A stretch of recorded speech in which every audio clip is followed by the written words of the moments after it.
আসসালামু আলাইকুম বন্ধুরা, আজকে আমি চলে আসলাম কুয়ালালামপুরের কতারায়া নামক জায়গায়। কিন্তু এই এলাকার নাম আরো কয়েকটা আছে। অনেকে বলে বাংলা মার্কেট, আবার অনেকেই বলে মিনি ঢাকা। বাংলাদেশি অদূষিত হওয়ার কারণে তারা সেটাকে বিভিন্ন নামে ডাকে আর কি। এখন এখানে 2টা বাজে, তো প্রচন্ড গরম।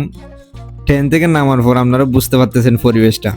এটা হচ্ছে প্রবাসীদের আনাগোনা এখানে বেশি।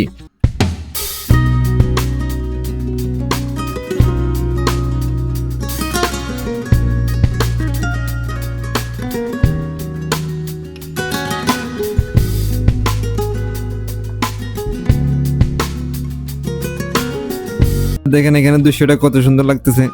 ঘুরতে বের হলে সুন্দর জায়গার দরকার হয় না, যেখানে আপনি দাঁড়াবেন সেটা একটা সুন্দর জায়গা হয়ে যায়। সব জায়গায় সুন্দর, শুধু আমরা কিভাবে নিচ্ছি সেটাই আসল ব্যাপার। এখন তো রাস্তাটা পার হওয়া লাগবে। Trying to reach you, call you, but you won't come to the phone. Remember me, said you'd be my heart's home. Guess you were biding your turn to go. এটা দেখেন একটা সিনেমা মার্কেট আর কি। এটা অনেক বছর আগের, কিন্তু খুব সাজানো গোছানো, হাঁটতে ভালো লাগতেছে।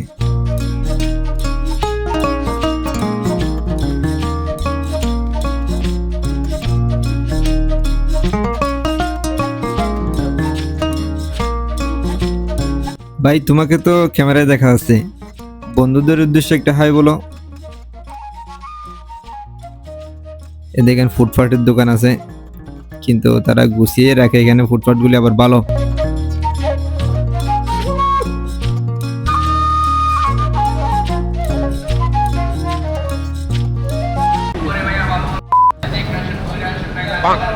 এই জায়গাটাতে কি বলতেছে দেখেন, কিছু মনে করবেন না।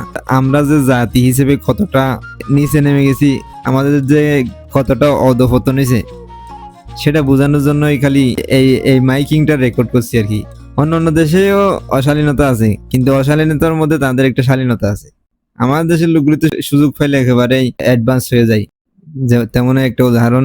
কেউ কিছু মনে করবেন না, অনেকে হয়তো কষ্ট পাইতে পারেন, বলবেন যে আবার আমাদের বদনাম করতেছেন কা।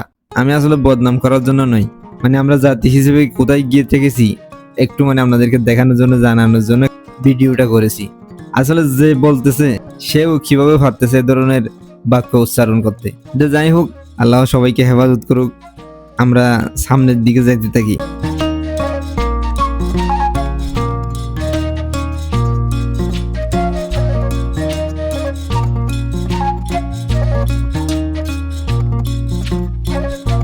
এগুলি দেখতেছে না, সব বাংলাদেশি, আমার দেশের লোক আর কি।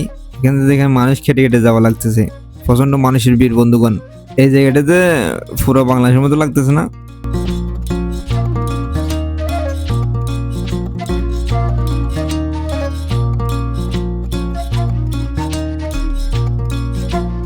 এই যে বন্ধুগণ দেখেন, এটা হচ্ছে আমরা জালমুড়ি।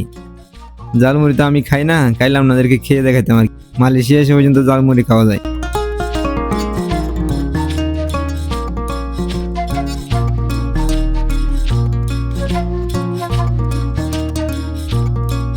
প্রচন্ড গরম, আর যাওয়া যাবে না। এই যে আমি একটা 2তলার উপর একটা রেস্টুরেন্টে চলে এসেছি। এটা হচ্ছে তাদের রান্নাঘর। রান্নাঘরটা তারা একবারে রাখছে সামনেই।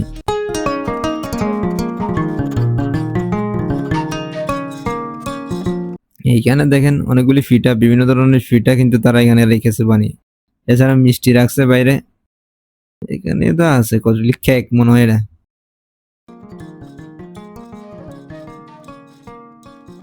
এই যে দিক থেকে দেখেন তাদের সবই আছে এখানে, বিভিন্ন ধরনের আইটেম তারা এখানে রান্না করে রেখেছে। এই যে দেখেন এদিকটাও কিছুটা রাখছে তারা। এদিকটাই দেখেন সব ধরনের দই মিষ্টি তারা এখানে সাজিয়ে রেখেছে, যাতে কাস্টমাররা বাংলাদেশে একটা পরিবেশ পায় আর কি। আজকে এই পর্যন্ত বন্ধুরা। কেএলসিসি রাতে পাশে কিছুক্ষণ করে এখান থেকে বাড়ির দিকে চলে যাব। এই জায়গাগুলি বন্ধুগণ রেকর্ড করে রাখতেছি, এটা হয়ে যাবে একটা ইতিহাস, অতীত।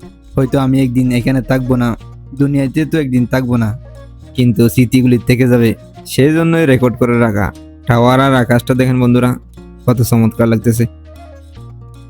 চারপাশের 50 কিলোমিটার জায়গা থেকে এই টাওয়ারটা কভার করা যায়, দেখা যায় যেখানে যাবেন মনে হচ্ছে যে আমি টাওয়ারের পাশে আছি।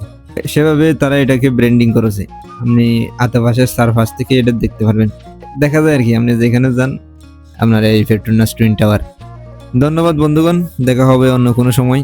বাই বাই, আল্লাহ হাফেজ।